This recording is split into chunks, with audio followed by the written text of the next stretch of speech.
Bonjour, bienvenue sur la chaîne Le Fruit de la Vigne. Alors aujourd'hui on va parler de l'église catholique. Est-elle une prostituée? Parce que beaucoup d'ex-témoins de Jéhovah ou d'évangéliques ou d'autres divisent et parlent de la prostitution. Alors pourquoi beaucoup pensent que, comme le Collège central, évangélique et d'autres encore, que l'église catholique soit la prostituée, idolâtre et enseigne une fausse doctrine? Parce que beaucoup d'entre eux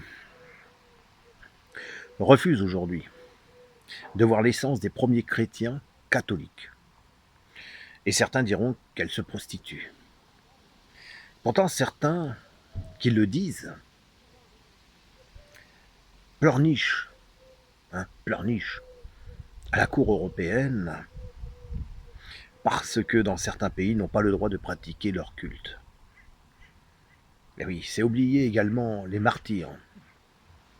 C'est oublier de l'histoire. C'est oublier aussi notre histoire commune dans les pays d'Europe. Notre histoire, c'est la semence de Paul.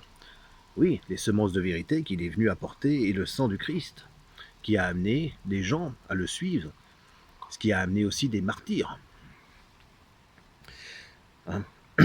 Et ainsi, le christianisme a été reconnu à Rome et deviendra plus tard un État que l'on voit au Vatican. Alors comme des fourmis, beaucoup se disent chrétiens. Vous voyez ? Je ne sais pas si la lumière sera bonne.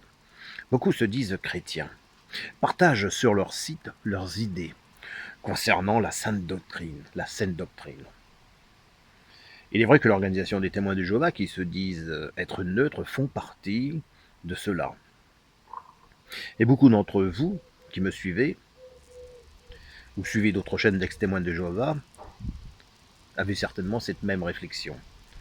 Mais voilà, bien que chacun soit le bienvenu dans l'Église catholique, car la porte reste toujours ouverte, ne veut pas dire qu'on peut y faire tout et n'importe quoi.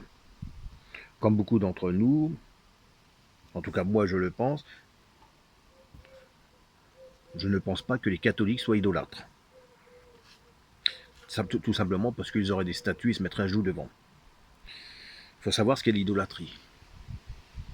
Pour moi, l'idolâtrie, c'est cette vautrer, comme l'a fait à l'époque de Moïse, des personnes qui ne voulaient pas servir Jéhovah. Ils se sont vautrés, ils ont bu, ils ont été dans les excès de table. Donc lorsque l'on repart du livre, lorsque parle Paul de Galate, c'est pour faire référence à l'histoire de ce peuple, qui était dans les excès, la prostitution, l'idolâtrie, etc. Donc du coup, le penser, c'est oublier le chemin parcouru de Paul. C'est oublier la semence répandue à Rome, et ce à travers le monde, en tout cas l'Europe.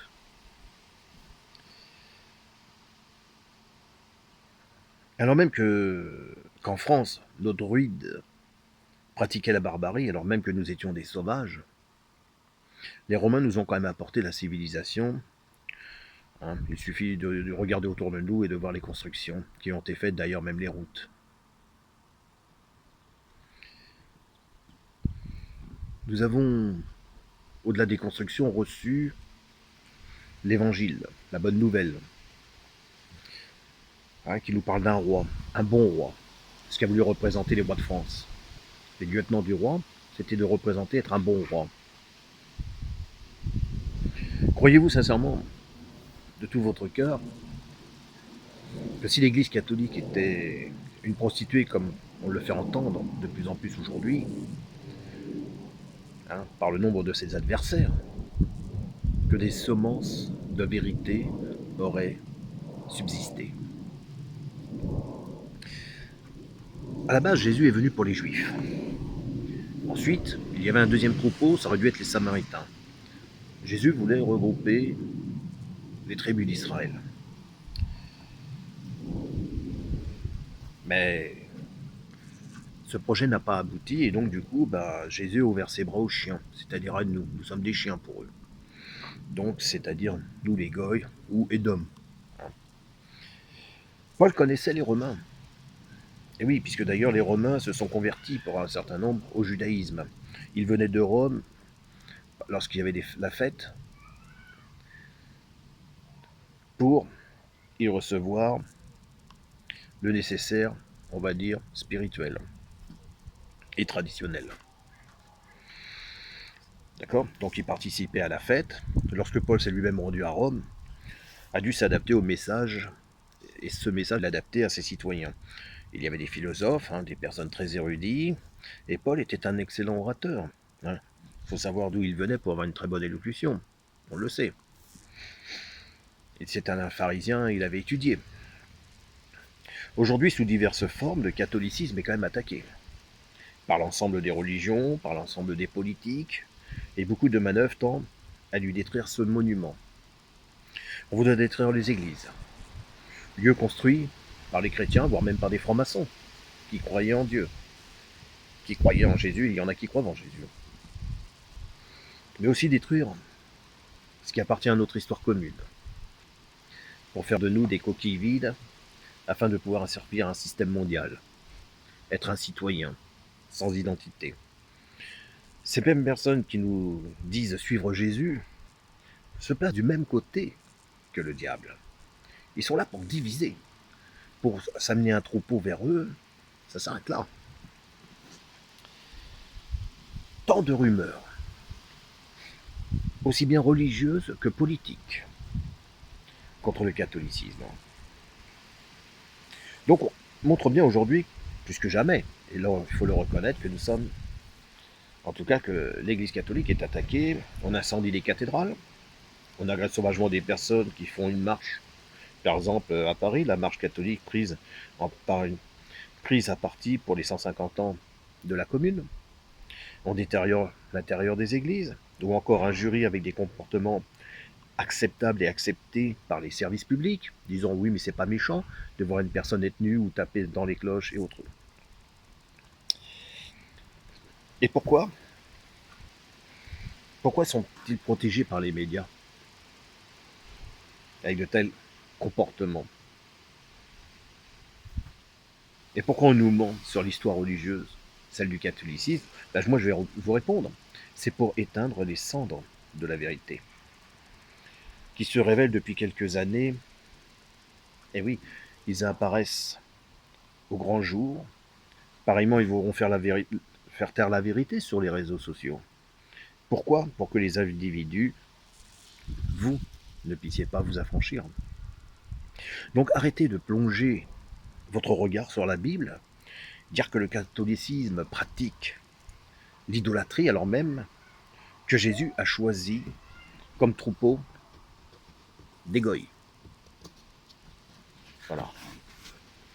Donc, je terminerai par ce passage. Hein. Je dirai ce passage sur la lettre de Galates, chapitre 5, versets 19, 20, 21. Les œuvres de la chair, en effet, sont manifestes. Ce sont l'impudicité, l'impureté, la dissolution, l'idolâtrie, la magie, les inimitiés, les querelles, les jalousies, les animosités, les disputes, les divisions, les sectes, l'envie, l'ivrognerie, les excès de table et les choses semblables. Je vous dis d'avance, comme je l'ai déjà dit, que ceux qui commettent de telles choses n'hériteront pas le royaume de Dieu. Donc réfléchissez bien à ce texte avant de dire des âneries sur l'Église catholique. Et d'ailleurs, moi j'invite jusqu'à la fin du mois d'août, je dis bien jusqu'à la fin du mois d'août parce que je ne vais pas patienter non plus toute ma vie, j'ai proposé à des ex-témoins de Jéhovah de débattre sur le thème qu'ils voudront, que ce soit sur le nom de Jéhovah, sur l'Église catholique, sur ce qu'ils veulent, la prostituée ou ce qu'ils voudront. Ils me disent leur thème, on se prépare et on débat. Je laisse jusqu'à la fin du mois d'août. Si je n'ai pas de réponse, eh bien chacun fera son chemin. Mais à un moment donné, si on veut salir le nom de Jéhovah, si on veut salir l'Église catholique, si on veut salir l'histoire biblique, moi je suis prêt à la défendre. Alors je vous dis à bientôt, et si vous n'hésitez pas, likez, abonnez-vous à la chaîne, et venez débattre. À bientôt.